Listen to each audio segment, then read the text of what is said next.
Hello and welcome. Good morning, good afternoon, good evening, wherever you're joining from. Thanks for being here. As always, I see everybody saying hi in the chat, which is always lovely to see. Thanks for joining if you're new. Thanks for coming back if you've been here a while. And we're going to go ahead and just kick things off. Hopefully everybody got a chance to watch the video I put out last week about USB webcams. Oh, thanks, Chris. Thanks for the super chat. That was way to start off the stream. Got this up from the mail, just trying to figure out how to install it on the stand. Oh yeah, I sent Chris the prototype of the little iPad clips I was using on my stand for the Extreme next to the Stream Deck, because I ended up reconfiguring everything in my studio and I don't have the main one on my desk anymore. So now I just have this little one for when I have the ATEM on the table over here. But the Stream Deck attachment has a little stand for attaching the iPad on top, and it's a prototype. It is, I'm not going to say it's perfect, and that's why it's not up for sale yet. But Chris wanted to try it out, so I sent it to him, and yeah, good luck getting it installed. It's a little bit of a trick. There's a trick with the screw under the thing, so yeah. Anyway, thanks for the super chat. I appreciate it. Yeah, hopefully everybody got a chance to watch the USB webcam video, and it was got a lot of conversation going, so thought that was really interesting. And yeah, we can try some things out with it if you want. I've got it here on the table, and it's plugged into this one. We can give it a shot, and I only have a couple of webcams here though to try it with, so it's not going to be like a full-on webcam showdown or anything, but that might be coming in a video later, because I am curious about a bunch of new interesting webcams, different form factors, which is fun. The Andre says, yeah, the nice little box, wondering about the power problem regarding the OBSBot. Me too. I did notice that yeah, it didn't power the OBSBot. It like crashed overnight. It's powering it right now, but it's not. But it did like crash overnight when I let it run for a long time. So I am curious about what the problem is. It's probably that the USB port just isn't like putting out the full 2.4 amps that you would expect a computer to do.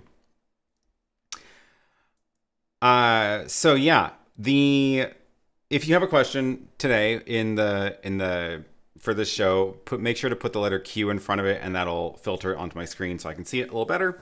Otherwise, I'm just going to be rambling about stuff for a while. We'll see how that goes, and yeah, we'll chat about whatever. So, I have a couple of other things I do want to show you. So hopefully I don't forget about those by the time we get things rolling. The GoWeb Technology says these cams are okay for Zoom calls only. Yeah, so all of the webcam form factors are definitely not something that you would expect to see in like a production quality broadcast or something. They're like definitely webcams, and I think that's why, like I said in the video, I don't think it makes any sense to use this kind of thing with a Logitech C920, which is basically like the sort of default decent quality webcam. It's going to be a slightly better picture than your computer webcam built in. Although I will say the M1 MacBook Air webcam is definitely giving the Logitech a run for its money. But I think the more interesting thing is when the cameras are not just a regular rectangle picture, like 360 cameras or the auto tracking ones or things like that. So hopefully I'll have a couple of those to show in a video soon, though. Simon has a question that is not a question. Please ramble.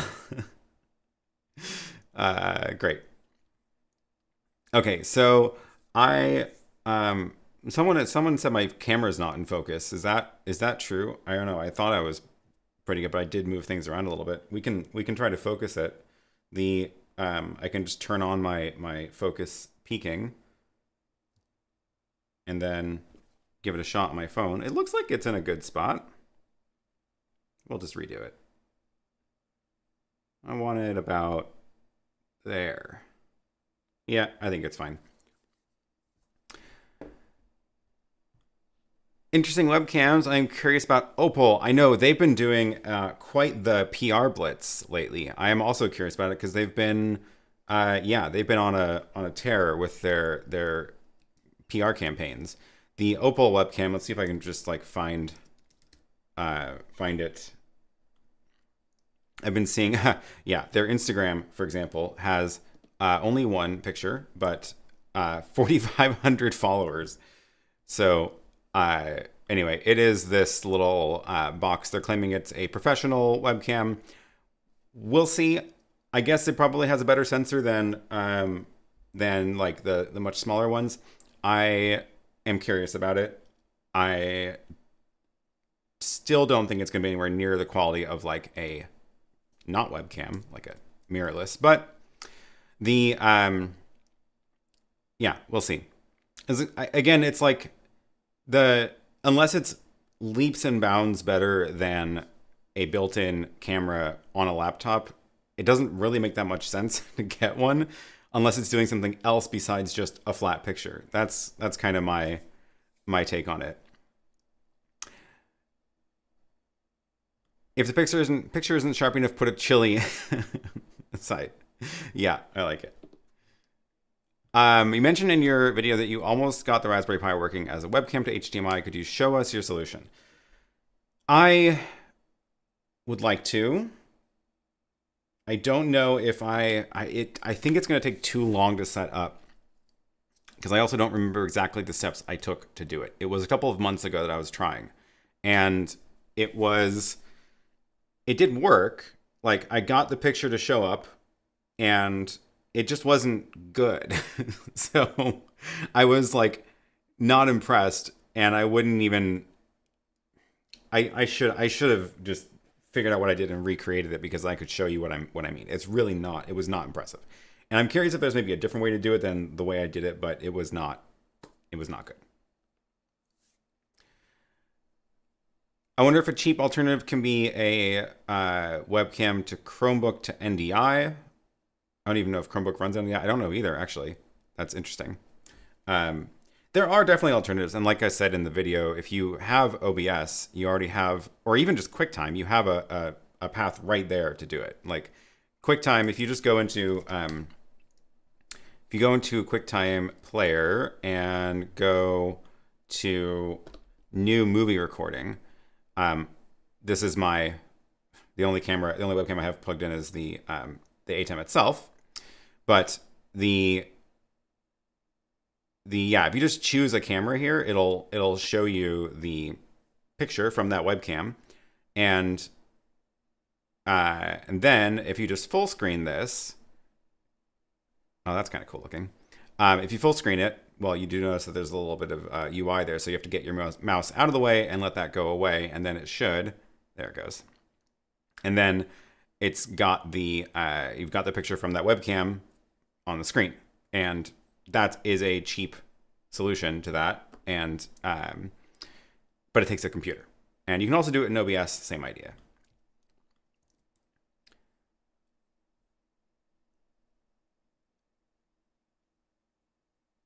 Chromebook sucks. It won't even run OBS. Yeah, I guess it doesn't run OBS because it's not actually a desktop OS. Anyway.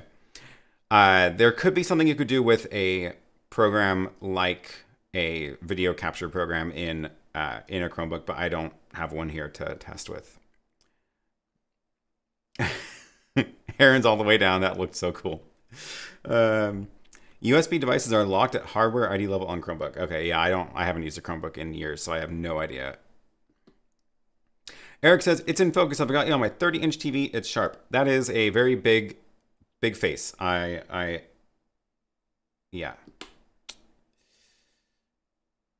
Keynote would be easier and free as well now that it would take live cameras. I don't think Keynote is the best way to just get a camera feed into a monitor, but yes, that also works, and is a very cool new feature. Although I haven't figured out like what I would want to use that for. I feel like it makes more sense when you're in person somewhere and then you have like a document camera or something where you want to write over your you want a video in your slide deck that's on a projector in a room that you can then write over or something.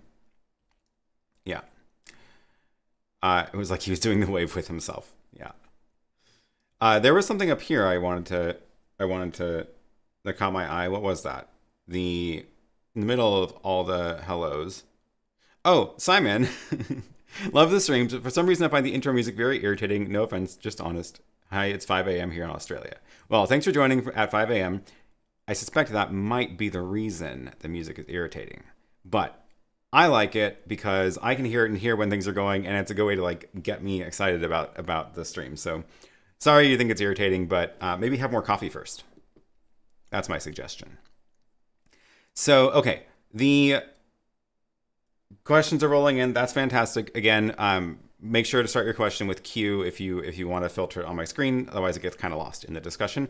But before we get to that, I want to mention a couple of things that are on my list. So for one, you may have noticed that the chat is limited to subscribers only. And that is not a trick I'm trying to do to get more subscribers. It is because we've had more and more drive-by spammers in the chat lately, and it is my attempt to cut down on that. So hopefully the drive-by spammers get dissuaded by the fact that they would have to sit there for 5 minutes waiting after subscribing, and then they can spam whatever spam they're doing. So hopefully that helps, and I apologize if you want to chat and also don't want to subscribe to me, but maybe just subscribe anyway, because it's not going to hurt. Also, I do want to mention my merch store again. So shop.aaronpk.tv. In fact, I should drop that into the chat. And that is where I've got all sorts of stuff available for sale now, starting, of course, with the stands that I've designed for the YoloBox and the ATEM Mini. These just link out to the product pages that talk more about them, that have then the links to the stores. And again, we do ship from a bunch of different retailers in a bunch of different locations. So make sure to click the one that is like closest to you, because that's probably going to be the cheapest shipping option if you want to get those. But down here, this is stuff that I've been collecting on this shop. Merch themed like my background and stinger and stuff like that. So the shirts I wore during the stream week, where I did a live stream every day at the last week of December. This mask just came. I finally got my version of it, because I can put these products up for sale without actually having them, because they're all print on demand. And then I bought one, and it took a while to get here, because it came from, I think this one came from Latvia, which is pretty far away. But it has this little wire, which I didn't expect, which is nice. And I love it. It's fantastic. I think it's great. Only downside is it's not KN95, which means I'm going to have to like wear it over a KN95 or something, but oh well. And the calendar is also, this is something I've been doing for a couple of years. I haven't had my own version of it, but I've been like buying other wall calendars. And this is a very large wall calendar that I use throughout the year to keep track of the live streams that I do and the videos I put out and other things and trips that I've planned, which have been very few and far between lately, but hopefully that will change soon. And I just like having it huge on the wall, and it's the whole year all in one go. And you might notice that it's like a slightly unconventional layout for calendars, which I like a lot. Like, it doesn't have the grids. The months are not grids, months are rows. And then you can't really see in this picture, but there's a little indicator for weekends. It's a really blurry picture, I'm sorry. But the weekends have like a slightly different color here, so they kind of stand out on the picture. And I like it a lot. I've been using a calendar like this since I think 2017.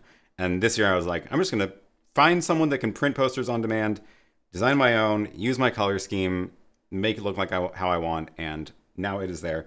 My copy of it is stuck in the depths of FedEx, and hopefully it gets here soon. It is stuck somewhere in the middle of the country because it's on a truck somewhere in some warehouse. I don't know. Hopefully it gets here soon. Hopefully FedEx gets their stuff in order and will be able to deliver that soon.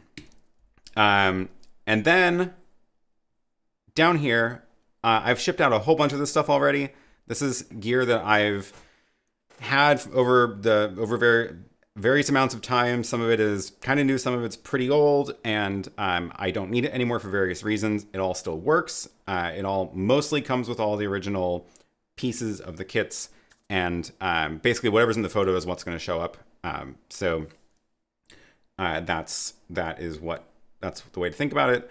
And I did just drop the price on everything that's left. So I sold a bunch of this stuff during the beginning of the year. Whatever's left is now dropped in price again. So hopefully I can send this out all out to a good home so that it actually gets used again and not doesn't just sit in boxes in my studio. So that is the deal. Those are the things I want to mention. Let's see what questions are coming in on the chat.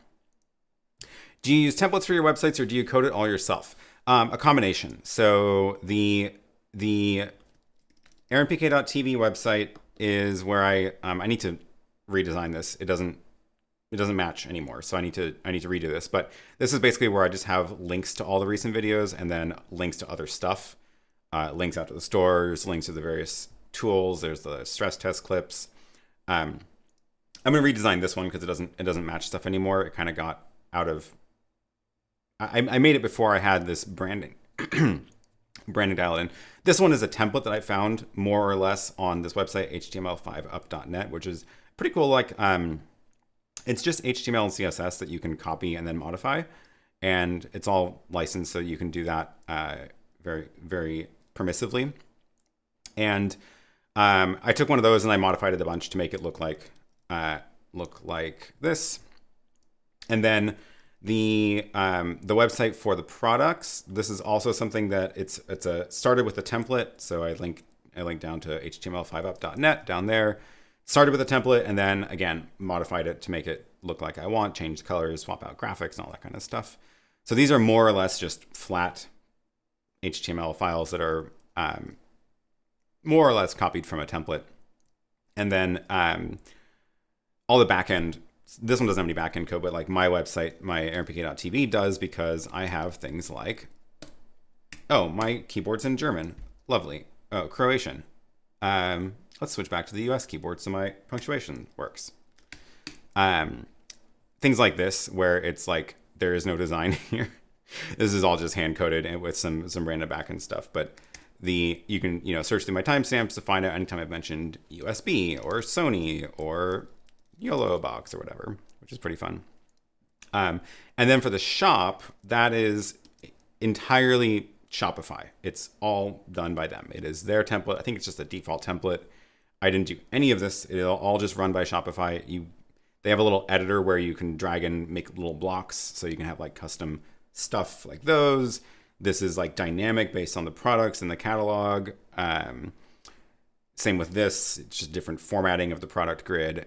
You can bring in you can make your own little custom blocks of stuff. So this, honestly, like, it was very easy to do. I was very impressed. I hadn't used Shopify before, but it was a pretty good experience getting that set up, which was nice.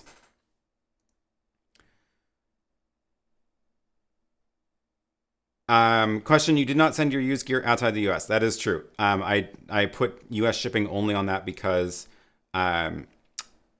it is very complicated and expensive to ship it outside of the US. And honestly, like, the couple of times I've tried, it's just been not worth it. It's been like, you end up paying import tax on it, or it's like, it's just too slow or too expensive. The shipping would cost more than the product. So I just said, no, okay, US only. Let's keep it simple, keep it in the country, no customs.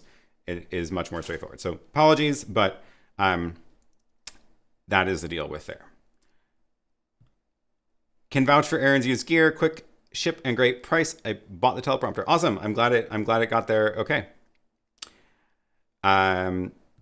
Customs is too complicated. Yes, it is. It's already complicated enough just like getting the merch from the print on demand place set up. Honestly, like, I don't know how anybody sells stuff online. And I don't know anybody runs actual stores that do this. It's a lot of work. It's a lot of work. Okay, that's enough of that. Let's move on and grab some of these questions.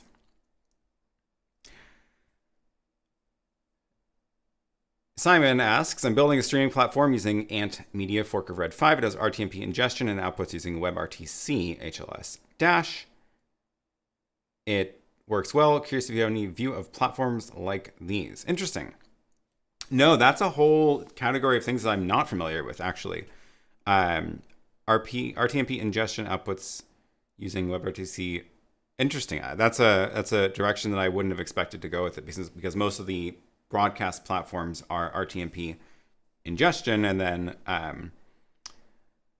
oh, I guess that is a broadcast platform. Is that the idea? So like viewers would land there and get a WebRTC feed into their browser.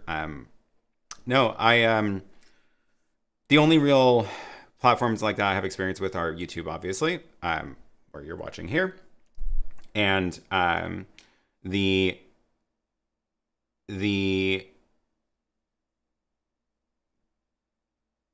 Owncast. So Owncast.online, which is a self-hosted live streaming platform. RTMP in, and then it converts it to the HLS fragments so that viewers watch it. It basically is like more or less a clone of YouTube and Twitch, of just like how basic streaming platforms work. It's very surprisingly simple to set up if you have any experience with setting stuff up on servers at all. And you can run it on any hardware that you own, or like cloud servers as well. So I have an instance at live.aaronpk.tv, which is an attempt at, well, my eventual plan with this is to, I'm offline, so it's not showing you anything, but like I can stream to this from an ATEM, and my eventual goal with this is I want to use this for members only live streams, because I don't want to use YouTube's membership program for various reasons, and I would rather use something that lets me do more things for members, because the YouTube membership platform is actually pretty limited in what you can give people. And my eventual goal is I want to put some sort of login in front of Owncast and use that to distribute the private live streams, which would be a lot of fun. And yeah, so then the other ones I've used are like ones for that end up getting used at conferences I'm speaking at. So Hopin, StreamYard. I guess StreamYard doesn't have a viewer, but no, I don't have a lot of experience setting those up from scratch.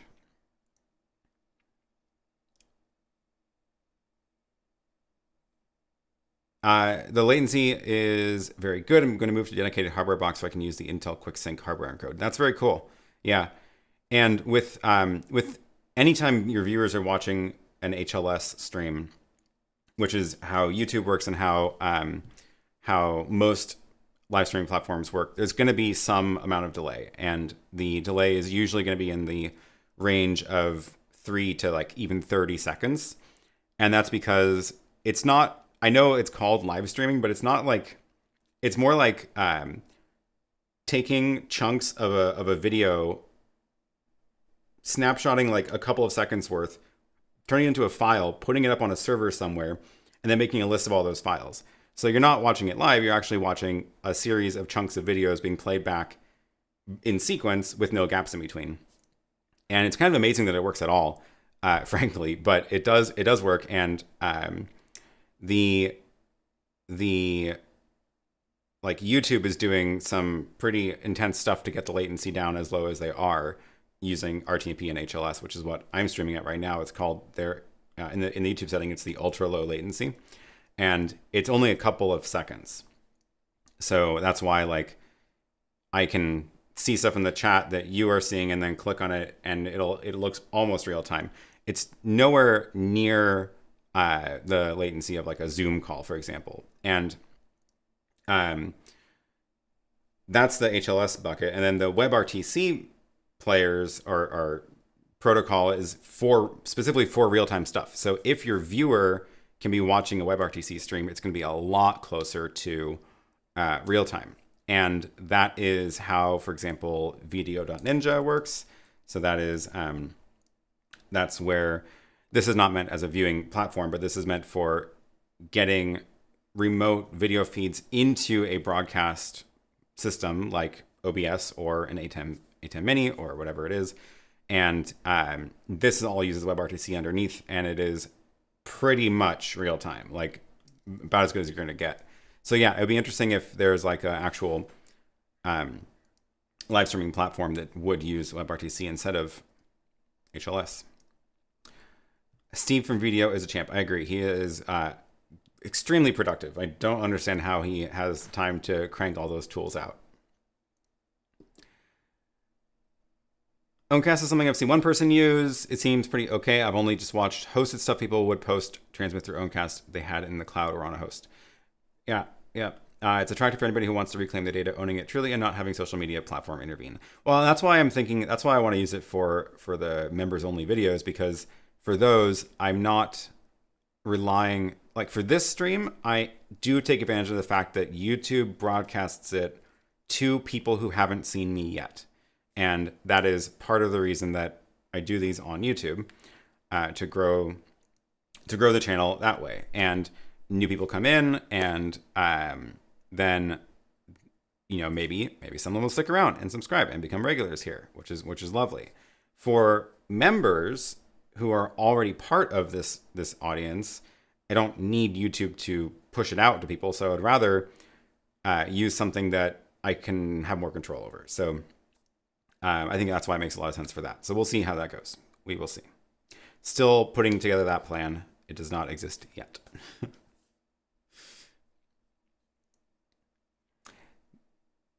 The other things on this topic. Nothing else I want to talk about on this topic. Okay.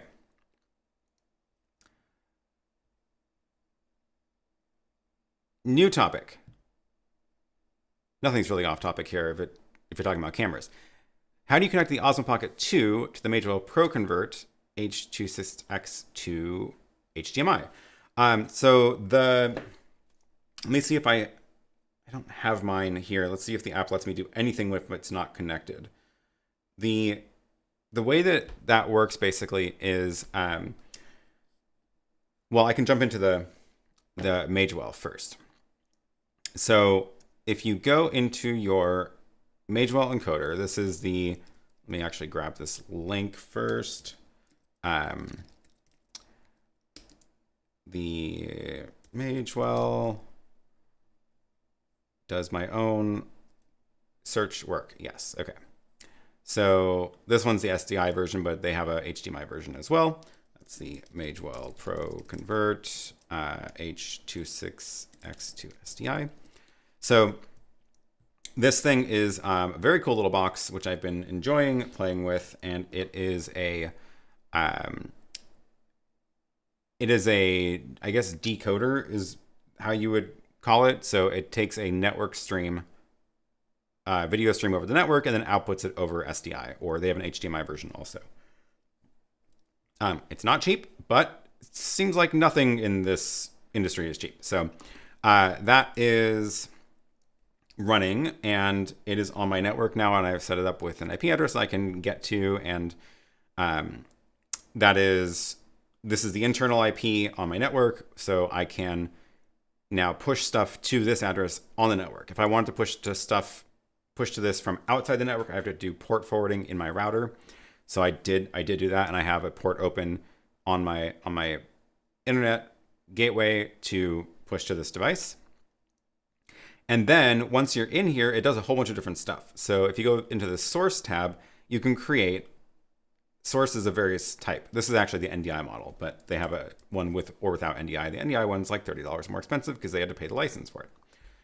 So you can go and add an NDI source. You can go add RTSP, RTMP pull or push. The way that you want to set this up if you're trying to use it with things like the DJI Osmo Pocket it is a RTMP push. So basically what you're doing is you're turning this into a server. If you did RTMP pull, you would be pulling an RTMP feed from something else. So I have, for example, I have Nginx running on a server in here, and I could pull a feed from that if it was receiving an RTMP or a video feed from something. But what I want to do is I want to turn it into a server so I can push video to it. So I can say DJI Pocket 2. I have to make up a stream key, so I can just type in a bunch of numbers or whatever it is, and then click OK.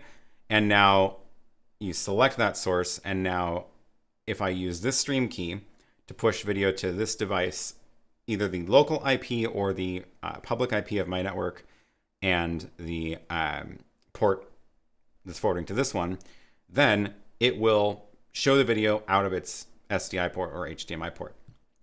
So to do that with the, basically there's, at this point, there's nothing special about the DJI Action or Pocket or anything. You basically just have to go and add, yeah, it's not letting me do anything without a camera attached. You basically just have to go and set up streaming from that device to your RTMP server like you would stream to any other platform over RTMP. So it doesn't matter that it is not YouTube. You can just type in the RTMP address, the port, and the stream key, and it'll show up. It's very, very cool that it works that way, and it's one of the only ones I've found that actually does work that way. A lot of the other devices that you'll find if you start clicking on Amazon and you find related devices, you're going to find a whole bunch of things that say they're HDMI encoders or decoders and they support RTMP. Almost all of them are only RTMP pull, which means you can't use them as a server. You can't push video to them. They have to be pulling video from something else. So that's a crash course on that. There's nothing, yeah, unless I go and actually grab my DJI, I can't show you the DJI app, but there's something special about it compared to streaming to any other RTMP location stream.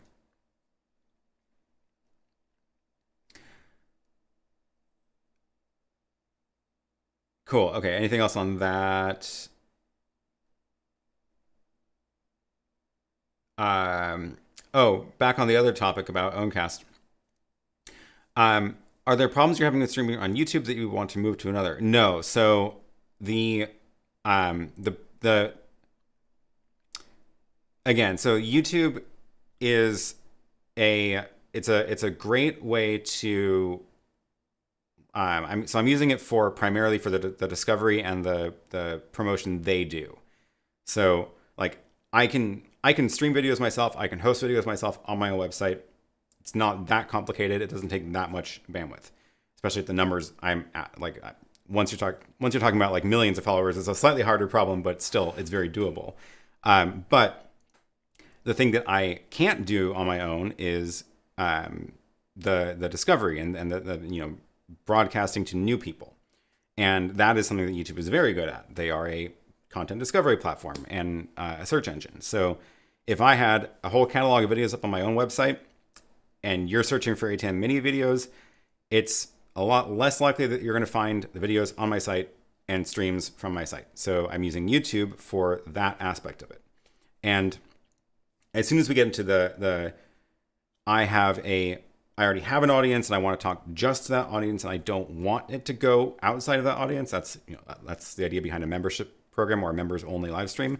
Then I don't need any of the features of the broadcast platform and the discovery platform of YouTube. And for that, I want to use something else because I specifically don't want to use YouTube's membership program because I don't like how limiting it is in terms of the tools that I get to provide things to members. So, I would like to be able to do things like give you a coupon code to the shop to get a discount on things, or send everybody a sticker or something. And like, there isn't really a way to do that well within YouTube's membership program. Something like Patreon makes it a lot easier. So we'll see. This is all brainstorming stuff, but yeah. Eric says, I think Aaron wants to provide an added membership level benefit that isn't owned or controlled by YouTube. And that's actually one of the other parts of it is that the more of the revenue from this business that I'm doing here on YouTube that's tied up in YouTube, the more risky it is to me So that's why I would like to find other ways for people to support this work. So if the only way for you to support this work is to go through YouTube's subscription platform and billing platform, then that is more dangerous because it means it can all go away faster. So that's why you always hear people talking about diversify the income streams. And that's why people do merch. And that's why people do membership programs outside of YouTube. And that's also why YouTube is trying to then roll those back in, because they want that revenue also. So that's why YouTube has a membership program. They have merch integration now because they're trying to take that piece of the pie as well. So yeah, interesting.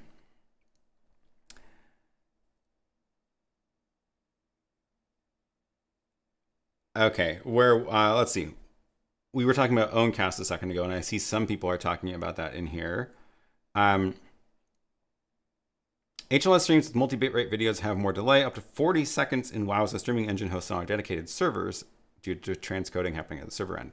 Yep, not surprised. Yeah, that's one of the advantages of the HLS, though, is that you can create streams at multiple bit rates, multiple resolutions, so that the viewers are not only watching a single size. Because if I'm pushing full HD 1920 1080 at 30 frames a second at 6 megabits a second to everybody, it means you have to have that bandwidth available to download, otherwise you can't watch it at all. So the adaptive bitrate thing is like, okay, I can send a 420 pixel version to someone who is on a worse internet connection, and they can at least see something and hear something, even if it's not the full quality. Owncast, choose CPU. Yeah, so there's actually a bunch of different options you can do in it to configure that. Let's see if I can log into mine and show you. Oh, I have to find the password to the admin. Where is it? I have so many different Owncast instances for all these different projects. It's kind of fun. So this is what it looks like on the back end. And oh, actually, this is a very old one. Let me get to a newer one. My test one is actually a lot newer. So this one I've actually installed the latest beta or development, not even beta, it's just a development build. And yeah, it's not even released yet. So this is what it looks like on the inside. And what you can do is you can actually configure how you want it to encode your video. So by default, it comes with only one encoding option. So it'll transcode wherever you send it into 1.2 megabit, 24 frames a second at 1.2 megabits a second, which is actually pretty low quality. So we can go and change that, or we can make multiples. So I can say I want to do full HD, and we're going to use more CPU to have it be a better quality encoding, and then we can change the bit rate to like 6 megabits, which is, this would be like the top quality because it's basically what my ATEM is streaming at. There's also advanced settings, which if you really want to if you want to resize things or things like that, but we're not going to, actually we are going to resize this to 1920 1080 just to lock it in. And then the frame rate, I want this to be 30. So there's that quality. And then let's get rid of the default. Let's make a new one that's called medium. I can't type. And then we're going to use medium hardware. We're going to drop it down to 3 megabits. We're still going to keep it. No, we're going to actually drop the resolution down now. What is it?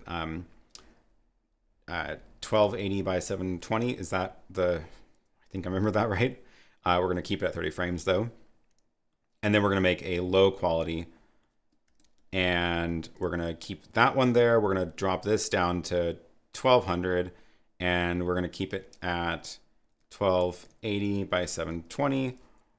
And then let's go make a tiny one, which is, let's say, 800 kilobits, and make it really small, like, oh my God, I can't do math. 1920, 1080, and we want it to be 480 tall. So that's not a good number. 424. What's the what's the normal ratio for the 400-ish? Geez. What if it's like 800 wide by 450 tall? There we go. 800 by 450. It'll be nice and small. And then we're still going to keep it at 30 frames a second though. So if you do this, the point here I'm making is that if you have multiples of these configured, it's going to use a crazy amount of CPU because it's encoding now whatever's coming in 4 times at these different settings. If you want it to use less CPU, you can have only one option, which is then probably worse for your viewers. Or you could go and, if you really know what you're doing, and this is why it's under the advanced, and they have this whole warning here, video pass-through basically does not do any transcoding. Whatever comes in is what goes out. And this is why there's this extra warning. Did you read the documentation and understand the risks? Because basically it can mean things will just totally break if you are sending it junk. It's just going to pass it right through. But I have found that the ATEM works quite well in pass-through mode. So whatever the ATEM is doing, especially because it's dynamic bitrate, pass-through works fine with it. So we can add this option and add that one as another option. And this is all configured. So should we test this? Might as well. Let me go grab my, since I have my other ATEM here with on the desk here with a couple of cameras plugged in, I need to go make a streaming config, which I'm going to use here to record.com/xml, which, by the way, very useful tool. This is a little tool that John made that generates streaming config. So we're going to call it test.apk.tv, and we're going to go grab the streaming URL here, and we're going to give it 642 download XML. And this is now something I can import into my ATEM software control. So yeah, here's the ATEM on my desk. Oops, not that one. Oh, gosh, why can't I remember where it is? Load streaming settings. We're going to go grab the thing I just downloaded. And now I've got a new option. And now I have to go grab my stream key from Owncast and drop that in. Streaming high. And it is set to, looks like I don't have any audio coming into it, but that's fine. So I can now go and stream by pushing the button on the ATEM. Go on air, it looks like it's happy. And if I look at Owncast, it says, oh, look at this. Stream started. Here's the outbound streams that it's encoding. So it's doing the 6 megabit one, it's got a 3 megabit one, 1.2, and the pass-through. And here is the encoder that is sending data. So now, if I look at the main, people are joining the chat. You can see it is playing the stream, and we'll see the delay now, which is not nothing. But you've got all these different options for the quality. So I can look at the pass-through one, for example, and this is the same stream that the ATEM is encoding. It is, the computer is not touching this at all. And then we can look at the tiny version, which you can see it is a lot more pixelated. But I mean, it still works. It still is okay. And then here's the low, medium, and it's doing a good job. I see everybody's popping in here into the chat. And what I am curious about is to look at the stats of the server to show you how the server is doing. So let me go log into that. No, there's no audio on the stream because I don't have my audio routed into that ATEM, which I should have thought about. Let me see. I can send you the audio from this camera. So this should change in a second. Let's see what the delay is. and it's just the built-in mic on that one. So it's going to be probably pretty terrible, but then now you can hear it over there if you really want to. It is actually doing, it is quite a lot of delay, but yeah. So I want to show you the stats of the server. Yeah, there's a long delay. So let me pull that up. I'm going to do the audio from this camera. Oh, and my my Owncast finally switched over, and now the computer was outputting that audio, which was lovely. So, okay, we've got the server is doing a great job of crunching away at all these streams. These are all this is how many processes it takes to do this. And you can see that there's a couple of these are going to be running in different, with different settings. So let's see, if I scroll down, there should be some that have different bit rates in there. Oh, there's my Home Assistant. Yeah. Anyway, it's doing a good job. It's using half of all 4 cores, so not that bad, and not a ton of RAM because it's, I guess, mostly just a CPU intensive task. Yeah, so that is the deal. And then let's see, what is, I saw some questions in here about this. Oh yeah, where do you host your Owncast? How many viewers do you think it will support? Good question. The Owncast is hosted, this instance of it is my test one, and it's hosted in this studio in a server that's in my closet, which is why it's running Home Assistant. And that means it's on my internet connection that I'm using also to push the stream to YouTube. So hopefully we don't take the whole thing down with everybody watching the test stream. There's only 14 people on it right now, so not the end of the world. Oh, thanks, Eric. Thanks for the Owncast show and tell. Now time for more Q&A. You want me to get back to the questions? Okay. I appreciate the super chat. That was a fun little demo of Owncast. But yeah, it's hosted on my gigabit network here, and hopefully I have not just swamped my network with the traffic from that. Let's see if I have any bandwidth stats that I can even pull up on this. If I just log into my router,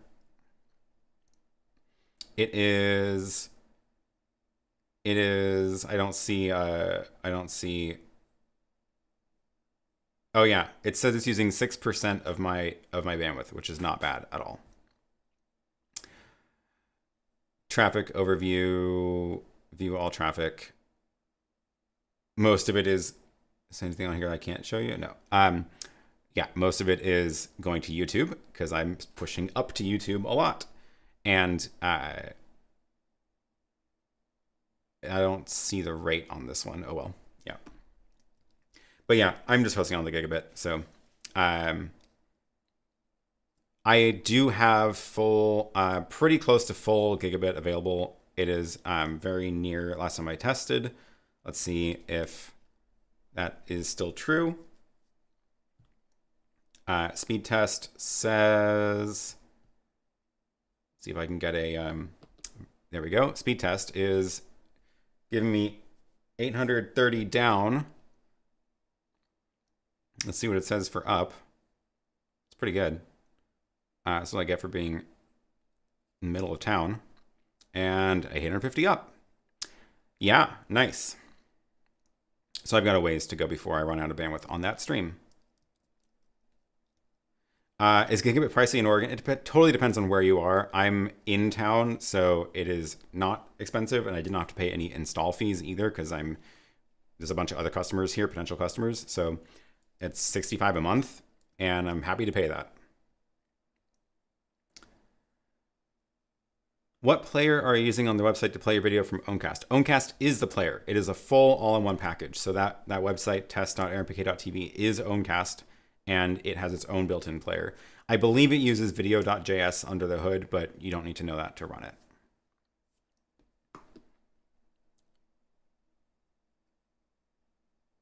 All right. That's encouraging with the ATEM output being pass-through output being reliable. I agree. Okay.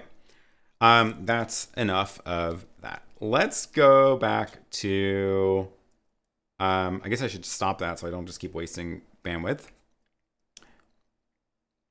And now the stream is ended. Lovely. Oh yeah, there's a lot of questions pouring in.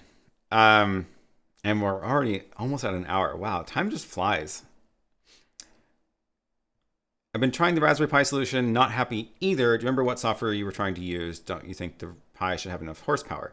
The problem was the video output of the Pi. The video card is just not great. It's and I couldn't find a way to I could not find a way to have the hardware encoder pull data from a webcam, like a video source. So the way I did the streaming bridge, for example, is with OMX player on the Pi, and that one does use the hardware encoder on the Pi, and it worked. That's why it works much better.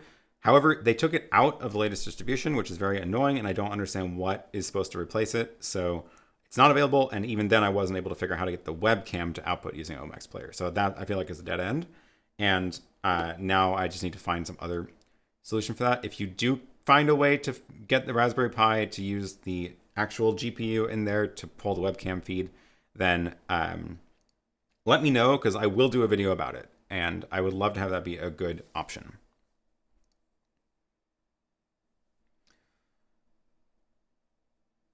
What's the best way to control an ATEM at an event location from a studio at a different location? I would say probably a VPN is what you're going to want to use of some sort. And I'm trying to find the best solution to recommend, because there's a lot of different options for how you can do this. You can do it with the travel routers I've used. You can do it with Raspberry Pis. You can do it with cloud servers. There's a ton of different ways to do it. And there's just, some of them are a lot more work than others. Some require more networking knowledge. Some require different hardware. So I'm trying to come up with the best way to recommend, because there's essentially a million different ways you can do it. And I did do a blog post about one of the options of doing exactly that. So let me go at least pull that up so you can follow that. It is, here we go. This is basically exactly what you were talking about. So this blog post, I just dropped a link in the chat, is essentially exactly what you're talking about. If you have a remote ATEM and a camera that you want to control that's somewhere else, and you want to do everything from the studio. And if you follow these instructions, basically what you end up with is a little kit you can ship out that when it boots up, it will dial into your studio network over the VPN, and then you can connect to that gear on the remote end. I'm not going to say this is the easiest tutorial to follow, but it does work. And oh, look at this. It was published exactly a year ago today. Fascinating. So yeah, it does work. It's quite a lot involved. This is talking about how it works. You need port forwarding in your router, which means you need a IP address that's relatively stable, or that you can assign a host name to. And then it also requires that you boot up a Raspberry Pi to do some of the more advanced configuration in it. So, but it is all laid out there step by step. Again, I'm not going to say this is the best solution, and I am trying to find a solution that's a little bit easier as well. Can you install Owncast on Linux? I think it is best installed on Linux, in fact. I believe it can be installed on other platforms, but it is definitely made for running on Linux. It's on a server somewhere in a closet is basically how I've got it set up here. For a 3-camera live stream, what do you recommend? ATEM Mini Pro or YoloBox Pro? It's been operated by non-techie guys. I think it probably depends on a couple other factors. I don't think I have enough information just with non-techie 3 cameras, but I will say probably the YoloBox is easier to operate by people who are not familiar with any of the broadcast world. And one of the problems with the ATEM is there's a lot of buttons. So if you push something wrong, it's harder to kind of know what happened and get it back into the working state, especially because some of these buttons will actually go and like change settings that are not visible on the buttons, and then you have to go into the software control to fix it. So you can connect a Stream Deck, for example, and give people, easy buttons to press, which is a nice way of doing it. And I like that method of like give people a sort of run of show list. Oh, Paulo, thank you for the super chat. I own an ATEM television studio HD, and although I attempted, I never upgraded to the Mini. Do you know anything about a possible TV new version? Oh, yes. Excellent question. This is actually relevant to the previous discussion too. So the idea with the Stream Deck is you can give people a series of buttons that are only the buttons they need to run a show and can't really break anything if they push the wrong buttons. So if you give people full access to the device, then there's a lot more things they can do to mess things up. So that's where the TV Studio comes in, because it's a rack mount device that has very few buttons. And some of them have no buttons. And that means that you could set it up in a way where it's like actually reasonable for people who have no prior experience to actually use it. And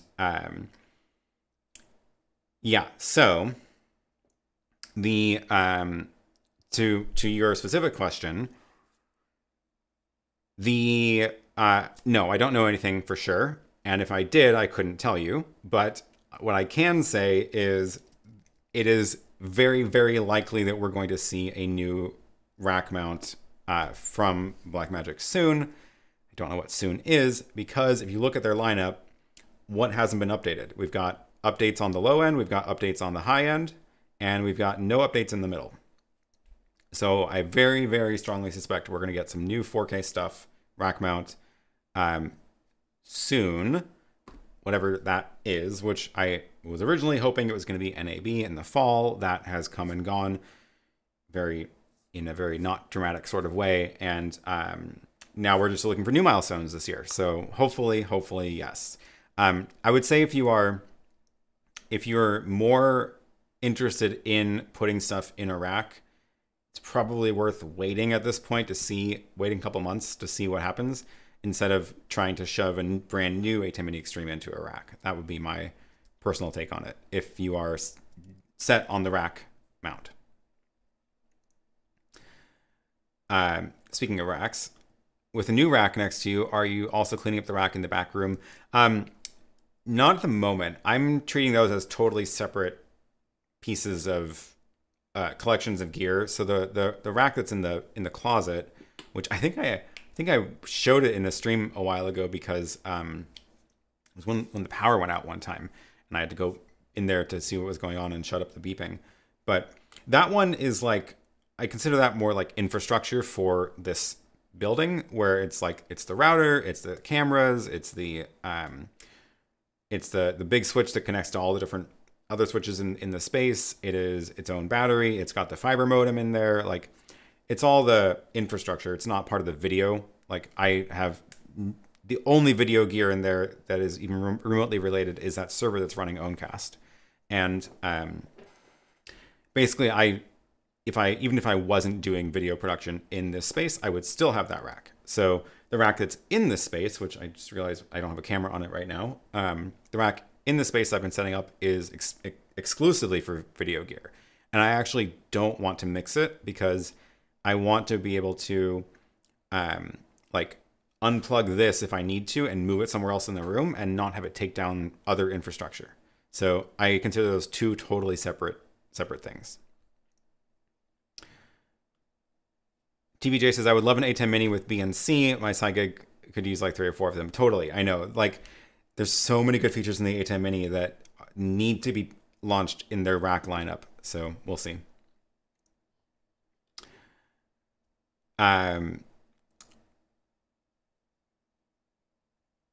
Yeah. Okay. Where was I? What's your on-location streaming kit like?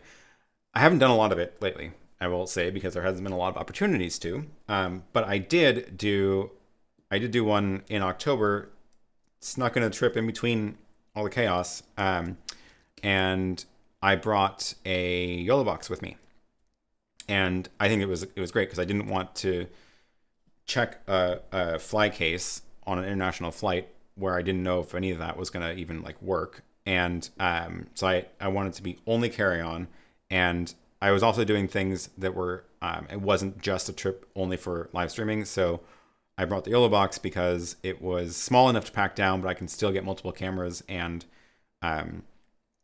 do graphics and stuff. So I did talk about that in a video shortly after that trip. Let me see if I can find it. And it was this one. How do you integrate? This was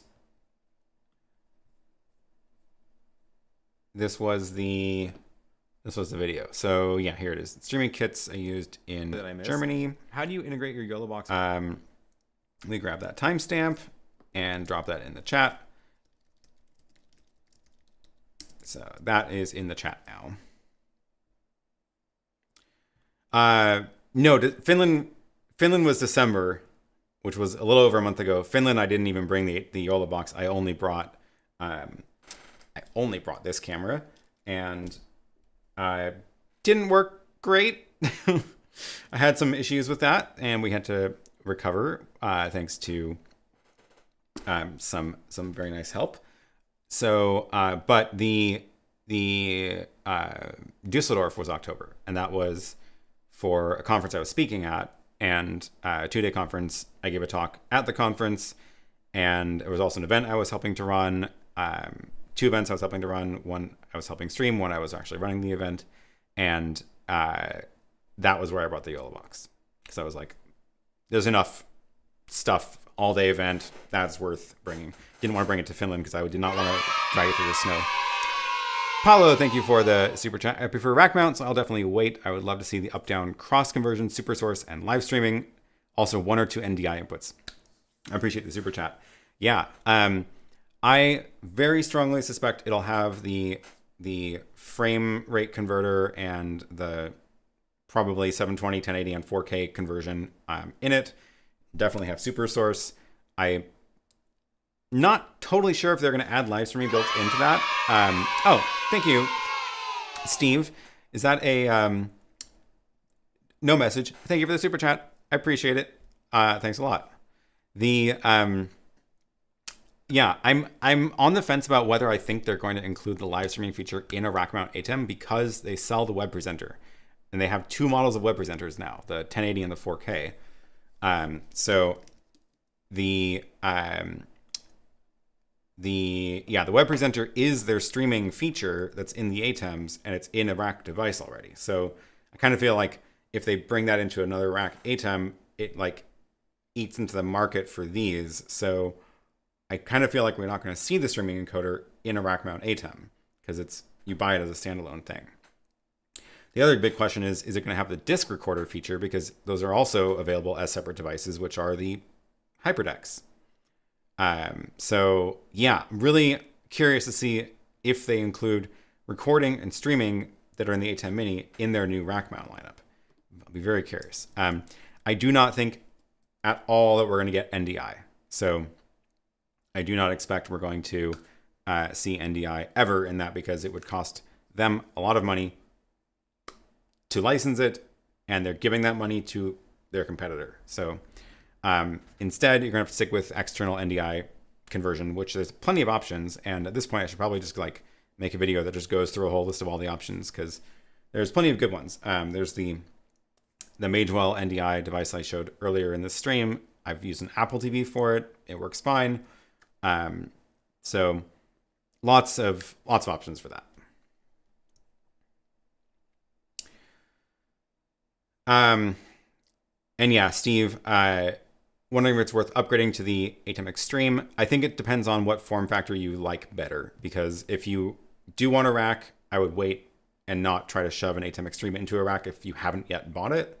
But if you want something for your desk that is going to be out here that you can actually press buttons on, put it on a nice stand if you want. I know someone who makes some very lovely stands for these. If that is a form factor you are more interested in, it's a perfectly fine purchase. Do it right now. I don't think an ATEM Mini Extreme ISO is going to get outdated anytime soon, because I don't think they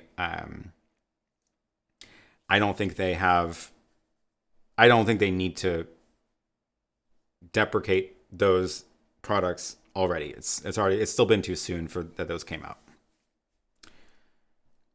Andrew says, a little way behind on the stream, but the legacy edition of Bullseye OS adds back in OMX. Yeah. So this is about the Raspberry Pi issue. On the post I did about it. So if you watch the video, I link out to a blog post version, and the blog post version is here. And in here, I put this warning in it, which is the latest OS removed it, but you can download the previous version of Raspberry Pi OS, and it still has it. So it's very annoying to me that they did that, but yes, you can still get it. I don't know if they're going to keep updating this, but they call out OMX Player in it specifically because, at least you can still get through the tutorial and still build it if you really want to. But again, I don't think it's a good long-term strategy to rely on that. So that's why I would like to find something that works with the latest Raspberry Pi.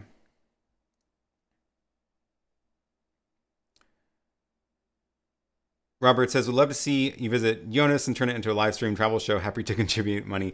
I would love to also. I think the issue right now is more just, is it safe to travel? And the answer right now is apparently no. So we'll see if that changes again soon.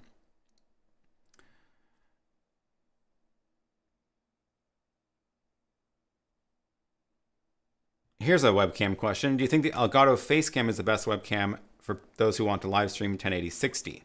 I don't think any webcam is the best camera for live streaming, personally. I don't think that, they're fine. And the Elgato FaceCam is definitely going to give you the best picture compared to all the other webcams I've tried so far. But I don't think those are the best options for streaming at all. The best cameras for live streamings are real cameras that you connect into a computer using a capture card of some sort, or streaming without a computer. If you are insisting on streaming from a computer using OBS or something, then there's a ton of capture cards that are just fine, including an ATEM Mini or the little Elgato one or the clones that are $12. Some of those are perfectly fine. And then you can get a picture from a real camera into your computer, and it will look a million times better than even the Elgato FaceCam. Now, if you are talking about do you want a very portable, easy to pack up setup that doesn't require a lot of wires and fewer things to charge, then yeah, the FaceCam is a good option because it just plugs into your computer and you're good to go. Anything like this is, you need a HDMI cord, you need a capture card, you need to make sure that this has enough battery, or you've got the DC coupler for a camera. A lot more fiddling with that kind of stuff. But I think if that's my take on it. Okay, other questions from earlier. Let me see. I know I missed a bunch. We're coming up on time though, so I don't want to go too far over the 90-minute mark. I'm just gonna skim through these to see if there's any easy ones I can get to.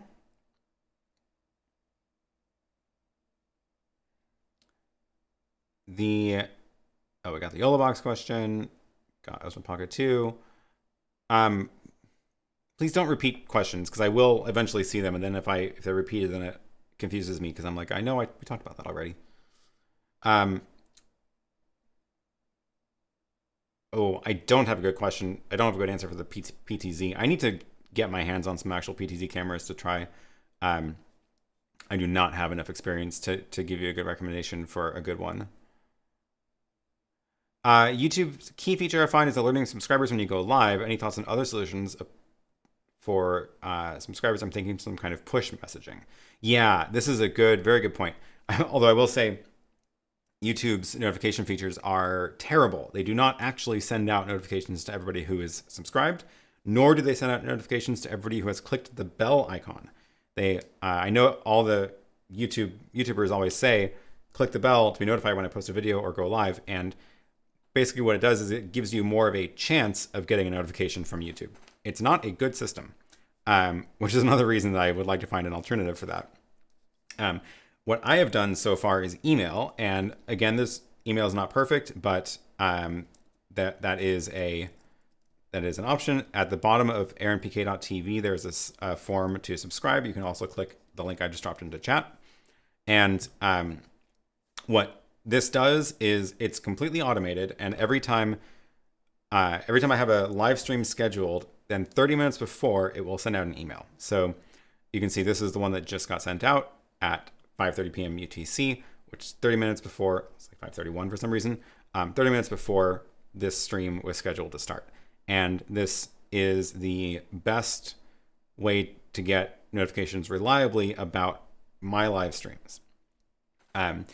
This is a relatively simple email newsletter system. I threw it together. I'm using an API to send out the actual emails, but I would recommend finding an email newsletter platform to do that if that's something you are thinking about doing yourself. The other way I'm curious to try, which I haven't yet done, is, well, there's actually a discussion happening right now in Owncast about adding in the ability to use browser push notifications from Owncast, which I think is probably going to be the best option. You know how like anytime you go to news sites or recipe sites, they're like, you get the super annoying, like, hey, this website wants to send you notifications. Oh, thanks for the super chat. Got your ATEM rack this week. Great product. Oh, I appreciate it. I'm so glad it arrived. And thanks for the super chat. Yeah, the super annoying pop-ups that appear is like, hey, this website wants to send you notifications. And you're like, no, block. I don't need recipe updates. But one of the reasons they do that is because they can send a notification without your browser being open. So it'll pop up on your computer or on your phone. And that, I think, is probably the most reliable option. And I want to try to do that for these streams, or my members-only streams once I eventually start doing that. And I'm excited that Owncast might build it in, because that will mean I don't have to do anything and it'll just work. But I may have to end up building something myself to do that. Other things you could do, SMS, like there's plenty of SMS APIs, like Twilio is a good option for that. And then you can have people sign up to an SMS list and then blast out all of that. So yeah, I would not rely on YouTube's notifications. Although Sean makes a good point. I found I only get an email from YouTube when I click remind me on the pre-scheduled streams. That one I have noticed is the most reliable. So if you are on once I've actually posted a live stream on YouTube and scheduled it, for example, on here, this button here, set reminder. If you click that, this is like, it's only available once the stream is actually scheduled. That I have noticed will send you an email nearly 100% of the time, but you can't do it unless the person's already actually posted it ahead of time. So that is, that's the best one. But the little bell on the channel is not actually not the same thing at all.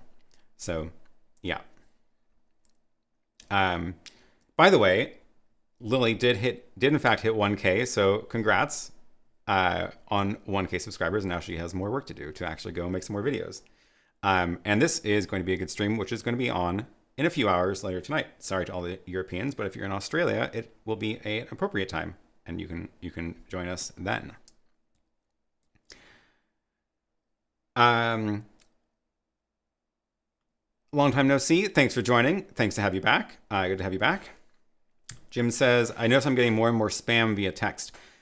Let's just talk about spam for a minute. Oh my God.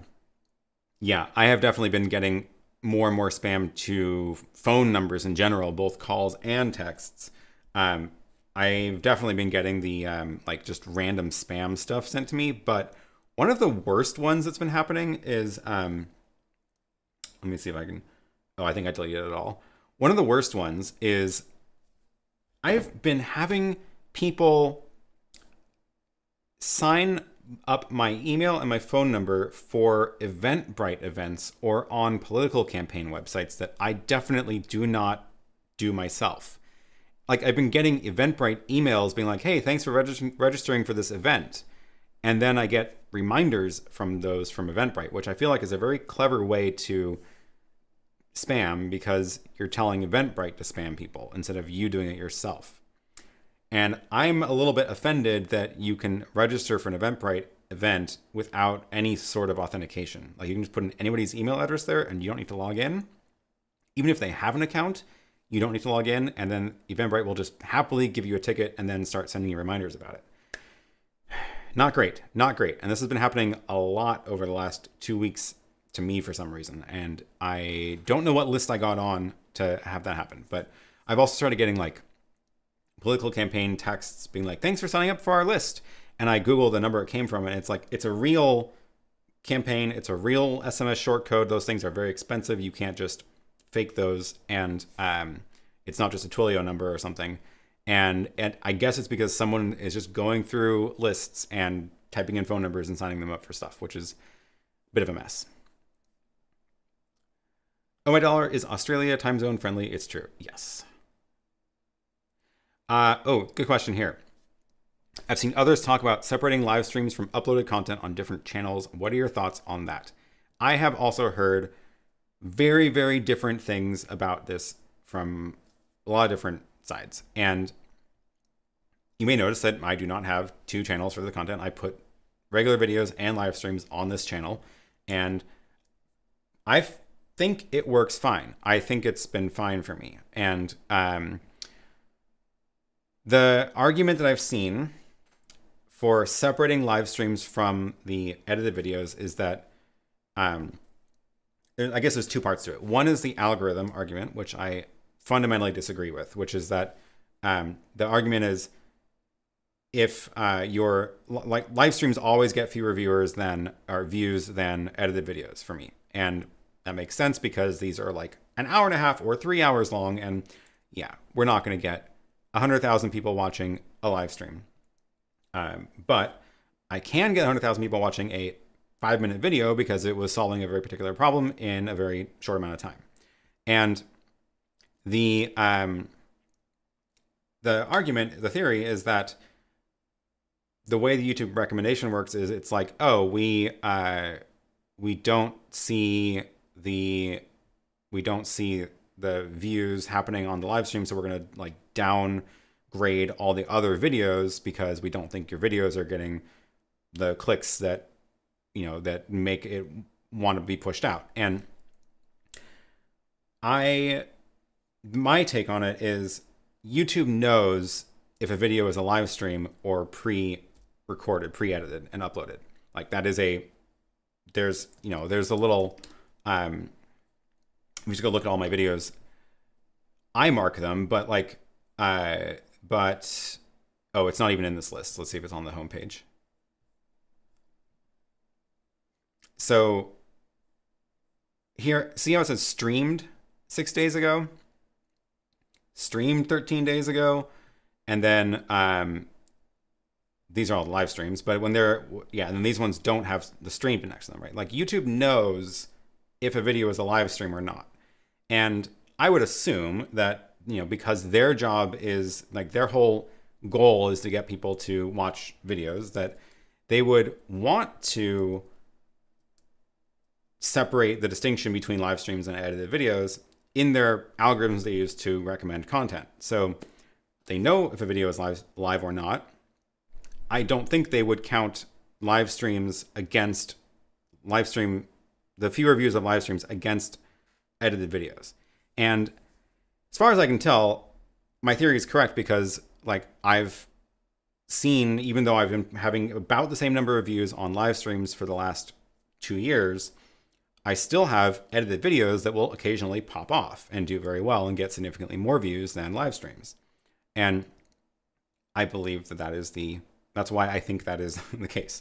Obviously, it's all impossible to know because we only know as much as YouTube tells us, and they don't want to give away all their secrets. That said, the other factor here is harder to argue with, which is what other people see when they view your channel. Specifically, sponsors and brands. So if you look at my channel, you see how many subscribers I have. Imagine that you are trying to decide if you're going to like send me something or sponsor my channel, right? You're looking for how many views is this guy going to get when he talks about a product. Subscribers is one number. It doesn't actually have very much to do with how many views you're going to get, because you can have few subscribers and still have videos do way better than the numbers you would expect from that many subscribers. What does matter more is the number of views past videos have gotten. And if you look at my channel, which is almost the vast majority of it is live stream content, they're all around 2K views, 2 or 3, right? Except for this one from the ATEM Mini Pro during Stream Week, which was great. That one's for some reason done better, but they're all about that, which is not a very particularly impressive number when we're talking about brands wanting views on videos. If you look at the ones that are not live, they often have quite a lot more. Like this one from this week already is at 10K. Even that one from 2 weeks ago is already at 7K. And those aren't super great numbers, but they're a lot better than 2K. And the point here is that someone scanning through my channel is going to see these relatively low numbers. And if I were to separate it and have one channel that only does live streams and the other channel only has the edited content, the views are going to be higher to someone looking if they're only looking at the edited videos. Again, I don't think that this matters to the algorithm because YouTube knows and can treat those recommendation engines separately, but someone scanning it may not realize that, which is also the reason that I put the red dots and the live in the corner of the thumbnails, and that's why all the live streams are green thumbnails and the other ones are with this red background. But that one I can understand if someone doesn't want that hit against them when somebody like a brand is looking at their channel. So yep, that's my take. That was kind of a long answer. All right. We only have a few minutes left. So what else can I get to here before we are done? You need to make 3.5-hour streams. I have a couple of those. I don't know if that is good.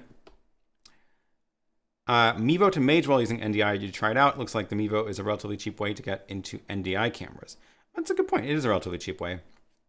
I guess it depends on the goal. I did not try Mevo's NDI into the Magewell, but I did try Mevo's NDI into, I think it was the Apple TV. For some reason, I tried that one first. But yeah, it works fine. I don't know if, yeah, it depends on if you want the advantages of the Mevo cameras or not. Like, they're not the same quality as Blackmagic or even the Lumix G7, like this one. They're not the same quality as that, but that's not what they're made to do. They're made to be small battery-powered things that are wireless, and that's fantastic. They're definitely a lot closer to webcam quality, but they are better than most webcams, I would say. Live streams are one way to get your watch hours up if you're working on getting monetized. It's true, yeah. You can definitely get, yeah, for the monetization, they do put everything in one bucket to count that. So you need the subscriber number and the watch count number, watch hours number, and live streams are, yeah. So if you actually do have 10 people watching your 1 hour long live stream, that counts for 10 hours, and getting 10 hours of an edited video that's only 10 minutes long is going to take a lot more views. How much bandwidth would Owncast need to do this stream? Currently 151 people watching. Wouldn't a VM provider complain about usage? I mean, definitely take a look at the contract that you have with your VPS company, because some of them may complain. And some of them have limits too. So like you might end up with a 100 megabit limit, for example, of outgoing bandwidth, and then you're limited in terms of how many people can watch. But basically, the way that you would need to calculate it is, what do you expect? What quality do you expect people are watching in? Or if you're only pushing out one quality, then use that number. So for example, like if I'm encoding at 6 megabits, I know nobody ever needs a stream higher than that. So let's just use 6 megabits as the benchmark. Then we have 150 people times 6 megabits. I need 900 megabits going out, which is not nothing. It's definitely not nothing. Like I don't know, I probably couldn't actually do that from this network here. That's probably too close to the limit. But there's plenty of cloud providers that can do it. One solution, if you are concerned about, so the way Owncast works is like you run it on a server, and then that server is the one that has your incoming stream, and it will do the transcoding, and then all the viewers can be pulling files off of it. And again, HLS is basically, it's just downloading small files in a very fast sequence. So it's not really a video stream. It's a bunch of small files being downloaded in rapid succession. And if you have 150 people watching, you need 150 people are going to be downloading the same set of files very rapidly. And you do need the bandwidth to be able to serve all of that traffic. A very, very easy way to solve this problem is pushing all that out to a CDN. And Owncast actually has a feature for this, which is it has built-in support for S3 compatible services. So if you go into the configuration, there's a thing here called S3 storage. And basically what this does is when you turn this on, you give it your S3 endpoint, your credentials and all that stuff. And then what it does is when it gets the RTMP stream in, it will create those little HLS fragments of video, and then it goes and uploads it to S3. And then your Owncast server is then only serving the player, which is a tiny amount of HTML and JavaScript. And then whenever a video is downloaded from this, it's actually pointing to the Amazon or whatever other S3 compatible host. So you move all of the downloading over to S3, which they don't have limits. Like you can do whatever you want there. You'll pay for it, but you can do whatever you want. So you can have plenty of people watching the stream served from S3, and at that point there's no additional work being put on the Owncast machine per viewer either. So for that one, for example, I could absolutely host that out of my house here. Everybody would be downloading the player from this network. So that'd be like, I don't know, probably 500 kilobytes at the most when you first land on the page. And then you don't download those ever again. And then all the video files comes from somewhere else, which I will be pushing up to. Yeah, it's almost like a restreaming service, but like at a different layer, I guess. Yeah. How did you make that QR code? I forgot about that.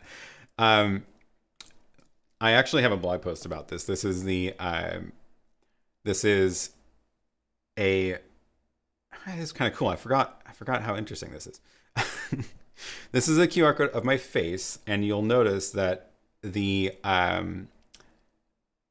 my picture is behind this, but like it actually kind of is part of the QR code. It's not just like slapped on top, and like these would have been the lighter parts of the image, right? This is a very, very fascinating technique that takes advantage of the error corrections built into QR codes.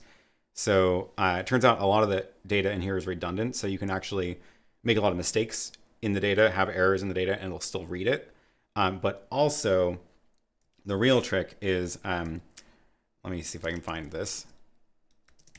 I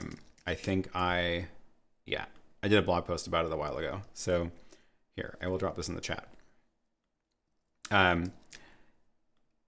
This is what you would normally see, is like you just sort of slap text in the middle, and this is just, it turns out that even if all these pixels are wrong, the rest of the error correction can compensate. So That's the cheap version. But if you want a picture in it, it takes a little bit more work. I made a high contrast black and white version of my photo. And then there is a tool that someone made that basically, and here's the actual blog post explanation of this. Essentially, it adds stuff onto the URL. Where is it? Where is the explanation of this? It's how QR codes work. Okay, I guess there isn't a. I'll explain what it does. You have a URL you want to encode. It's going to look like something, and there's only a couple different variations that it can look like. If you mess with the error correction numbers of like how much error correction you want. But URLs also have this neat little trick, which is if you go to a URL and then you add a hash sign and a bunch of stuff, it is just that URL, and then the stuff in the hash sign is basically ignored by everybody. So you can very carefully craft a URL to create pixels that you want. And that's the tool that this guy created. And this is what it came out with. And I was like, it's pretty good, but it's not quite right. And I then took advantage of the fact that there's error corrections available, and I added pixels and removed things here and there to make it look a little bit better. So this has errors introduced to make it look a little bit better than that. And then once I had this back into Photoshop, I took the photo and basically put it behind only the black parts here. And that's how you get this. So yeah, fun little trick. So if you scan it, I believe it goes to aaronpk.com/ and then a pound sign and a bunch of junk at the end, which is basically just ignored. Are you saying that you use Owncast to show past videos? I thought it was only a static page with live stream box and chat. No, you're exactly correct. It is only for live streaming. There is no recording or past video browsing at all. I don't know what I said that made you think that. Sorry. Maybe it was about the storage, the S3 thing. And this is where it gets a little bit confusing. And this is actually why I was suggesting they change some of the terminology here. But the S3 thing, if it's called storage, but it's only storage for the live stream data. And this is where it really only makes sense if you know about how live streaming works, how the HLS encoding works, which is it is not a live feed of video that you're pulling down in real time. It is actually small chunks of files that you're downloading. So if I I should be able to actually go and look at the files on that server. I think it keeps them around. Yeah. So this is the actual server that was doing that. I was running Owncast, and there's my beta build of it. And there's a folder here called HLS, and this is the actual HLS fragments. Oh, this is an older version of it. I don't know why it's what's in the data folder. No, it's not the one. Same idea. It looks like this. Basically, there's a stream playlist. M3U8 is a playlist file, and that says, there we go. That says, here are the files in this playlist. There are 2 different resolutions. So let's go look at that one. And then that one says, here are the 3 .ts files in the playlist. .ts is the actual MPEG stream. So this is a video file, and that has some actual MPEG frames in it, and it will last about, I think it's like 3 seconds. I think that's what that is saying. Is there's a 3-second file here, another 3-second file here, and then a 2.06-second file here, and that's what's in the stream. So if you get dropped onto the page at the beginning, you will start playing, I guess, the most recent fragment, and then the player basically just keeps hitting that playlist URL and is like, hey, is there new stuff available yet? And as soon as there is, it'll start playing the new files. So what's happening is you're downloading small chunks of video, playing it, and then hopefully a new chunk appears in time, and then it plays, and hopefully a new chunk appears in time, and then it plays. And that's why you get the buffering. Like if there's an error, it'll just like pause because there's no new video available. Or if I just stop streaming, you can still scroll back a couple seconds because those fragments are still in there, but Yeah. That's the deal. Cool trick with the QR code. Going to use that to create a donation link with logo for our organization. Yeah, do it. It's a cool trick for sure. And that tool that I used to do the actual hard part of that is linked in that blog post. So definitely take a look at that. Fun sound level lights. Oh yeah, I didn't even mention that. The little thing dancing in the background. That is part of a little gift box that Comica sent me for the new year. It was it's very cute. I like it. Little dancing sound meter now on the shelf.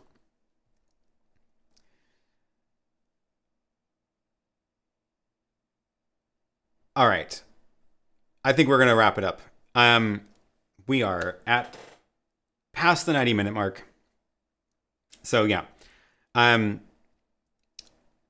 Oh, Eric said something. I was thinking of PeerTube, but that can act as a host for a backlog of videos. Yeah, PeerTube is a whole different thing. Whole different ballgame. Thanks again for sharing your information and expertise. Absolutely. Thank you for joining, and thanks for asking questions. All right. We are going to wrap this up here. I did have things on my list I didn't get to, but we'll either turn those into videos or talk about it next week. Thanks everybody for joining. Thanks for all the super chats. I really appreciate it. It means a lot. Again, I do have shop.aaronpk.tv available for other ways you can support me, and that is buying the ATEM Mini stands that I've got. I've got merch now. You can find these linked from there. Various merch. We can ship most things, most places now. And again, I've got a bunch of my used gear for sale that I will continue to post stuff on as I am rotating gear in and out of this place. So thanks everybody for joining. Thanks for all the super chats. Still going through this list over here is the last 30 days. So Stream Week was wonderful. That was a lot of fun, and got a lot of people joining for that. All right. Thanks, everybody. I'm going to go take a break and maybe work on another video because I'm trying to get more videos out this year. So thanks, everybody. Bye.